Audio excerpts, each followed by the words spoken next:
Gimana cara ngitung konsumsi daya listrik total PC kita? Kita main hitung-hitungan.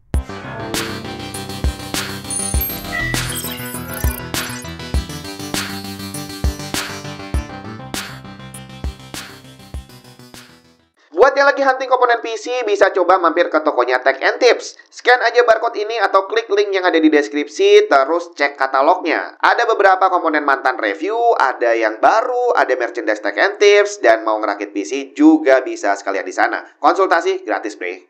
Perkembangan teknologi hardware PC sekarang ini sudah nggak bisa kita harapkan menjadi ramah kantong gitu ya. Di samping harga jual hardware sekarang yang juga semakin mahal setiap tahunnya, ditambah lagi listrik yang mereka butuhkan juga semakin tinggi. Jadi semakin boros listrik, semakin mahal kita bayar listriknya gitu ya. GPU high-end sekarang aja itu udah ada yang narik listrik sampai 450 watt lebih. Satu GPU doang, belum ngitung yang lainnya. Dan nanti keluaran terbaru kabarnya bakal lebih boros listrik lagi. Sampai-sampai nih pabrikan power supply itu sudah mengeluarkan produk yang menyediakan kabel khusus. Satu kabel yang bisa mensupport sampai 600 watt, bahkan mungkin nantinya bisa lebih. Satu colokan doang loh, bre. Colokan ini awalnya dinamain 12 VHPWR yang sekarang diupdate menjadi PCI Express 12 volt 2x6. Ini memang perkembangan yang luar biasa ya. Belum lagi ngitung CPU-nya yang juga boros listrik. Aduh, pokoknya sekarang beli PC yang high-end itu memang kalau bisa sih dihitung dulu ya. Jadi sebelum kamu ngerakit PC, hitung dulu nih. Kira-kira kalau sampai dipakai itu bakal ngabisin listrik berapa banyak. Jangan sampai udah terlanjur beli barang mahal, ternyata listriknya boros banget, terus diprotes deh sama orang rumah. Dan dengan perkembangan PC yang semakin boros listrik, memilih power supply yang punya efisiensi tinggi sekarang udah sangat membantu untuk menekan biaya listrik. Karena seperti kita tahu, semakin tinggi efisiensinya, semakin irit listrik. Kok bisa? Kita akan sampai ke sana. Dan bagaimana ngitungnya kita akan bahas di video kali ini. Kita praktekin sama PC yang di belakang saya ini. CPU-nya pakai Ryzen 7 7800 X3D dengan GPU dari Radeon RX 7800 XT. Part lainnya nggak terlalu banyak yang nempel di sana, dan kalau dihitung secara listrik juga nggak terlalu gede. Jadi nanti yang akan kita hitung utamanya adalah CPU dan GPU-nya aja. Sedangkan untuk power supply saya pakai keluaran terbaru dari FSP, Vita GM 1000 watt. Ini udah pakai standar ATX 3.1 yang punya kabel baru tadi ya, 12 volt 2x6. Ini punya sertifikasi 80 plus gold untuk efisiensinya. Dan nanti kita akan coba lihat nih ya, bahwa ternyata listrik yang terbaca di software atau di alat yang ada di atas ini itu akan berbeda dengan listrik yang ditarik dari dinding. Kenapa bisa seperti itu? Kita langsung mulai aja praktek hitung-hitungannya, bre. Kita mulai ukur listriknya dalam kondisi idle. Ya sebenarnya bukan idle juga sih, karena saat ini PC-nya sedang melakukan screen recording 2 monitor. Di software kita lihat GPU power ada di kisaran 100 watt lebih, sedangkan CPU-nya sekitar 40 watt lebih lah ya.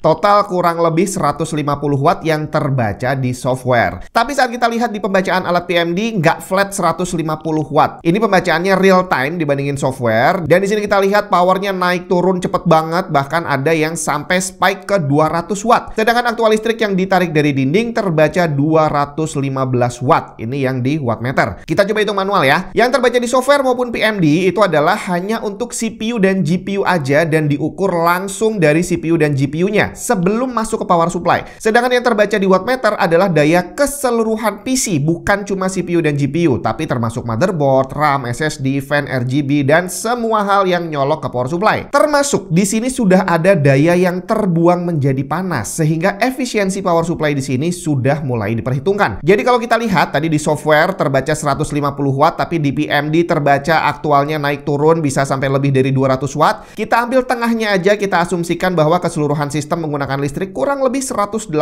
watt sebelum masuk ke power supply. FSP Vita GM punya efisiensi gold, di mana pada load 20% efisiensinya 87%. Kebetulan power supply-nya 1000 watt dan loadnya kurang lebih juga tepat di 200% kali ya. Kita coba hitung asumsi listrik yang digunakan PC saat ini adalah 180 dibagi efisiensi ketemu angka 206 watt. Aktual yang terbaca di wattmeter berkisar di 210-215 watt. Masih masuk lah ya. Sekarang kita coba skenario berikutnya di saat CPU dan GPU-nya bekerja maksimal dengan menjalankan Cinebench barengan sama Furmark. Watt. Kita lihat di software terbaca GPU power sekitar 270 Watt dengan peak di 285-an. Sedangkan CPU-nya flat di 85 Watt. Kalau di total kurang lebih 360 Watt dari softwarenya. Pada device PMD, power yang terbaca sama seperti sebelumnya, naik turun di mana ternyata peaknya lebih dari 400 Watt. Jadi kalau sebelumnya kita asumsikan aktual yang dipakai sama PC itu kita tambahkan 30 Watt, sekarang juga sama. Dari software 360, kita asumsikan seluruh sistem PC-nya butuh sekitar 390 Watt. Terbaca di wattmeter 440-an. Bener nggak ya? Power supply ini pada load 50% punya efisiensi 90%. Kita hitung lagi dengan cara yang sama, 390 Watt dibagi efisiensi, hasilnya kurang lebih 433 Watt yang ditarik dari dinding. Jadi kalau terbaca 440-an masih masuk kali ya. Terakhir untuk skenario gaming, di mana yang kerja lebih berat adalah GPU. Kita coba praktekin, terlihat GPU loadnya 100%, sedangkan CPU-nya lumayan santai kerjanya. Power GPU kurang lebih 270 Watt, sedangkan CPU-nya hanya sekitar 55. Kalau di total berarti 325. Masih sama seperti sebelumnya, kita asumsikan tambah 30 Watt jadi 355 Watt. Dengan perhitungan efisiensi 90%, kita hitung 355 dibagi efisiensi, hasilnya 394 Watt yang ditarik dari dinding. Aktualnya bener, terbaca di wattmeter kisarannya 400 Watt lebih dikit. Terus gimana menerjemahkannya menjadi rupiah? Kita ambil contoh penggunaan gaming aja kali ya. Kita bulatkan PC-nya narik listrik dari dinding 400 Watt. Jadi kalau tadi PC-nya ngambil listrik dari dinding 400 Watt, perhitungan tarif listrik adalah per 1 kWh atau per 1000 Watt hour kurang lebih 1.500 rupiah. Berarti perhitungannya 400 dibagi 1000 dikali 1.500. Hasilnya per jamnya kita pakai PC 400 Watt tadi, kita harus bayar listrik 600 rupiah. Silakan dikalikan sendiri berapa jam kamu main tiap bulannya. Kalau mau cari monitor yang paling bagus saat ini, ya OLED dan ROG punya banyak bre. Salah satunya Asus ROG Swift OLED PG27 AQDP. Menggunakan WOLED panel berukuran 27 inch, 1440p, 480Hz dengan response time GTG 0,03 milisecond. Memiliki gamut 99% DCI-P3, VESA Display HDR400 dengan True 10-bit color. Sempurna untuk segala keperluan. Nggak perlu takut burn-in karena ada custom heatsink ditambah dengan fitur Asus OLED Care Plus. Selengkapnya cek link di bawah.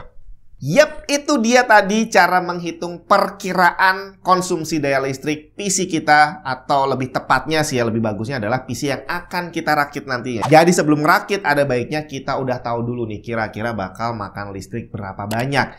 Dan semoga aja ini bisa jadi reminder karena ada beberapa poin yang bisa kita jadikan pengingat nih ya. Yang pertama, ini banyak banget orang yang bingung bahwa kalau saya beli power supply 1000 Watt, jangan-jangan listriknya nggak kuat, langsung jeglek gitu ya karena 1000 Watt nariknya bre. Enggak.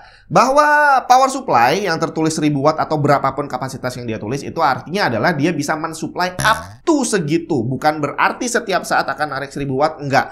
Kalau PC-nya hanya butuh 50, ya udah cuma 50 yang dia supply. Tapi kalau PC-nya butuh 1000, ya power supply-nya udah sanggup ngasih 1000 gitu ya. Hampir sama seperti speedometer motor kita. Tertulis 160 bukan berarti kalau naik motor pasti jalan 160 terus. Enggak bre, itu hanya up to. Kedua, bahwa angka watt yang terbaca di software atau di alat yang saya tempelin di sini itu berbeda dengan yang ditarik dari dinding. Kenapa? Ini bukan error, tapi karena memang ada energi yang terbuang sebagai panas. Jadi terbaca di sini 500 Watt, begitu nyampe ke dinding ternyata lebih dari 500 Watt. Kenapa bisa begitu? Reminder ketiga, bahwa selama perjalanan dari PC sampai ke dinding itu ada energi yang terbuang sebagai panas. Yang bertanggung jawab mengatur adalah power supply-nya, bahwa semakin bagus power supply-nya akan semakin sedikit energi yang terbuang. Hasilnya listrik yang ditarik dari dinding akan semakin mendekati angka yang terbaca di software. Singkatnya, semakin bagus efisiensinya, semakin irit listriknya. Dan itu semua berhubungan dengan stiker ini nih, 80 plus, gold, platinum, bronze gitu ya.